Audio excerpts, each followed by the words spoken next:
Concrètement, justement, dans les ateliers, les séminaires que vous mettez en place, il y a des exercices, il y a... Tout à fait, tout à fait. En fait, en parlant de la méthode Appreciative Inquiry, on a un processus de 5 étapes, les 5D on appelle ça. Donc on va toujours commencer par définir le projet. Donc ça c'est avec les commanditaires, les dirigeants, les managers, pour vraiment savoir quel est le besoin exact, quelle est l'ambition, qu'est-ce qu'ils veulent atteindre avec ça.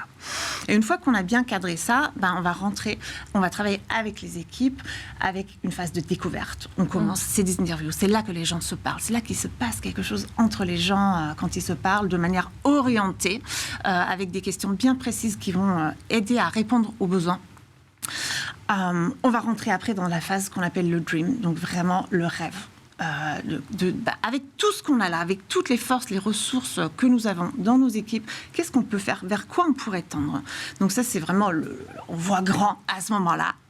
Puis on rentre dans la phase de design, le 4e D, où on va maintenant décliner cela dans le concret, en fait, un plan d'action concret et qu'on va après déployer. Et tout ça, en fait, ça va vraiment vite. C'est des ateliers, des séminaires qui vont durer 2 jours maximum pour vraiment sortir avec quelque chose d'ultra concret, mesurable, avec lequel les équipes vont pouvoir travailler.